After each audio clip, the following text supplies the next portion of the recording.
ಶ್ರೀ ಗುರುಭ್ಯೋ ನಮಃ. ಗೀತಾಜ್ಞಾನ ಯಜ್ಞದ ಇಂದಿನ ಸತ್ಸಂಗದಲ್ಲಿ ಪ್ರಸ್ತುತಪಡಿಸುವ ಚಿಂತನದ ವಿಷಯ ಜಯ ಭಾರತ ಮಹಾಭಾರತ. ಗೀತಾಜ್ಞಾನ ಯಜ್ಞದ ತರಗತಿ 143ರ ಗೀತಾಭ್ಯಾಸಿ ಸಮನ್ವಿತ ಎನ್ ಬಾಯಾಡಿ, ಕಾಸರಗೋಡು. ಮಹಾಭಾರತವನ್ನು ಬರೆದವರು ವೇದವ್ಯಾಸರು. ಇವರ ತಂದೆ ಪರಾಶರ ಮಹರ್ಷಿ ಮತ್ತು ತಾಯಿ ಸತ್ಯವತಿ. ವ್ಯಾಸರು ಯಮುನಾ ನದಿಯ ಮಧ್ಯದ ದ್ವೀಪದಲ್ಲಿ ಹುಟ್ಟಿಕೊಂಡರು. ಮಹಾಜ್ಞಾನಿಗಳು, ವೇದಾಂಗ ಪಾರಂಗತರು. ತಪಸ್ಸು, ಅಧ್ಯಯನ, ವ್ರತ, ಉಪವಾಸ ಇವುಗಳ ಆಚರಣೆಯಲ್ಲಿ ಅದ್ವಿತೀಯರು. ಮೊದಲು ಒಂದೇ ಆಗಿದ್ದ ವೇದರಾಶಿಯನ್ನು ಋಗ್ವೇದ, ಯಜುರ್ವೇದ, ಸಾಮವೇದ, ಅಥರ್ವ ವೇದಗಳೆಂದು ವಿಭಾಗಿಸಿದ್ದರಿಂದ ಇವರಿಗೆ ವೇದವ್ಯಾಸ ಎಂಬ ಹೆಸರು ಬಂತು. ಪರಾಶರರ ಮಗನಾಗಿದ್ದರಿಂದ ಪಾರಾಶರ್ಯ ಎಂದೂ, ಕೃಷ್ಣವರ್ಣದವರು, ದ್ವೀಪದಲ್ಲಿ ಹುಟ್ಟಿಕೊಂಡವರು, ಆದ್ದರಿಂದ ಕೃಷ್ಣದ್ವೈಪಾಯನರೆಂದೂ ಇವರಿಗೆ ಹೆಸರು. ವ್ಯಾಸರು ವೇದಗಳನ್ನು ವಿಭಾಗಿಸಿದ ನಂತರ ಧರ್ಮ, ಅರ್ಥ, ಕಾಮ ಮತ್ತು ಮೋಕ್ಷಗಳೆಂಬ ಚತುರ್ವಿಧ ಪುರುಷಾರ್ಥಗಳನ್ನೊಳಗೊಂಡ ಮಹಾಭಾರತವನ್ನು ಮನಸ್ಸಿನಲ್ಲೇ ಚಿತ್ರಿಸಿಕೊಂಡರು.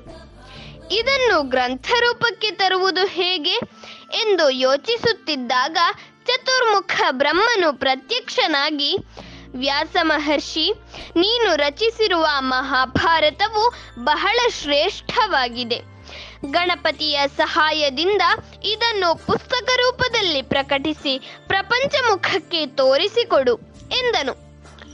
ಬ್ರಹ್ಮನ ಮಾತಿನಂತೆ ವ್ಯಾಸರು ಗಣಪತಿಯನ್ನು ಪರಿಪರಿಯಾಗಿ ಸ್ತುತಿಸಿದರು.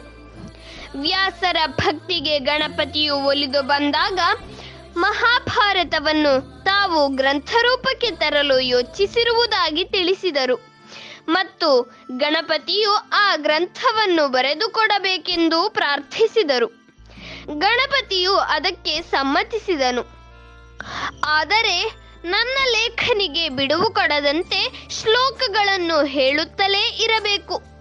ಇಲ್ಲದಿದ್ದರೆ ಮಧ್ಯದಲ್ಲಿ ಲೇಖನಿ ಕೆಳಗಿಟ್ಟು ಹೊರಟು ಹೋಗುತ್ತೇನೆ ಎಂದು ಒಂದು ಕರಾರು ಹಾಕಿದನು. ಅದಕ್ಕೆ ವ್ಯಾಸರು, ಆಗಬಹುದು ದೇವ, ಆದರೆ ನಾನು ಹೇಳುವ ಶ್ಲೋಕಗಳನ್ನು ನೀನು ಅರ್ಥ ಮಾಡಿಕೊಂಡೇ ಬರೆಯಬೇಕು ಎಂದರು. ಗಣಪತಿಯು ಆಗಲಿ, ಅದಕ್ಕೇನು ಎಂದನು.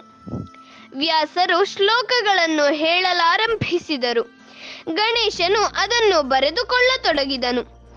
ಹೀಗೆ ವ್ಯಾಸರು ವಿಘ್ನೇಶ್ವರನ ಸಹಾಯದಿಂದ ಮಹಾಭಾರತವನ್ನು ಗ್ರಂಥರೂಪಕ್ಕಿಳಿಸಿದರು. ದೇವಲೋಕದಲ್ಲಿ ನಾರದರು, ಪಿತೃಲೋಕದಲ್ಲಿ ದೇವಲರು, ಗಂಧರ್ವಲೋಕದಲ್ಲಿ ಶುಕರು, ಮನುಜಲೋಕದಲ್ಲಿ ವೈಶಂಪಾಯನರು ಇದರ ಪ್ರಚಾರಕರಾಗಿದ್ದರು. ಮಹಾಭಾರತವು ಭರತವಂಶದವರ ಮಹಾಚರಿತ್ರೆ. ಇದು 1,00,000 ಶ್ಲೋಕಗಳಲ್ಲಿ ಹೇಳಲ್ಪಟ್ಟಿದೆ. ಇದು ವೇದಕ್ಕೆ ಸಮಾನವಾದ ಗ್ರಂಥವಾದ್ದರಿಂದ ಇದನ್ನು ಪಂಚಮ ವೇದ, ಅಂದರೆ 5ನೆಯ ವೇದ ಎಂದು ಕರೆಯುತ್ತಾರೆ. ಅಧರ್ಮದ ವಿರುದ್ಧ ಧರ್ಮವು, ಅಸತ್ಯದ ವಿರುದ್ಧ ಸತ್ಯವು, ಅನ್ಯಾಯದ ವಿರುದ್ಧ ನ್ಯಾಯವು ಜಯಿಸುತ್ತದೆ ಎಂದು ಈ ಗ್ರಂಥವು ಬೋಧಿಸುವುದರಿಂದ ಇದಕ್ಕೆ ಜಯ ಎಂದು ಹೆಸರಿದೆ.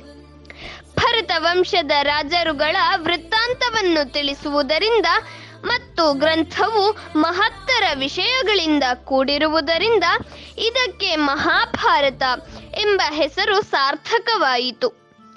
ಮಹಾಭಾರತದಲ್ಲಿ ಧರ್ಮಶಾಸ್ತ್ರ, ಅರ್ಥಶಾಸ್ತ್ರ, ಮೋಕ್ಷಶಾಸ್ತ್ರಗಳು ವಿವರಿಸಲ್ಪಟ್ಟಿವೆ. ಸಮುದ್ರ ಮತ್ತು ಮೇರು ಪರ್ವತಗಳಲ್ಲಿ ಹೇರಳವಾದ ರತ್ನಗಳು ಸಿಗುವಂತೆ ಈ ಗ್ರಂಥದಲ್ಲಿ ಅಪಾರವಾದ ಉಪದೇಶ ರತ್ನಗಳು ದೊರೆಯುತ್ತವೆ. ಇದರಲ್ಲಿ ಭಗವದ್ಗೀತೆಯೂ ಒಂದು. ಈ ಗ್ರಂಥವು ಎಲ್ಲ ಕಾಲದಲ್ಲೂ ಶ್ರವಣ ಮಾಡಲು ಅರ್ಹವಾಗಿದೆ. ಇದನ್ನು ಕೇಳಿದರೆ ಕಿವಿಗೂ ಇಂಪಾಗುತ್ತದೆ, ಮನಸ್ಸಿಗೂ ಹರ್ಷವಾಗುತ್ತದೆ. ಮನುಷ್ಯನ ಉತ್ತಮ ಗುಣಗಳು ಹೆಚ್ಚುತ್ತವೆ. ಈ ಗ್ರಂಥದ ಶ್ರವಣ ಪ್ರವಚನಗಳಿಂದ ಸನ್ಮಂಗಲ ಉಂಟಾಗುತ್ತದೆ. ಹರಿ ಓಂ.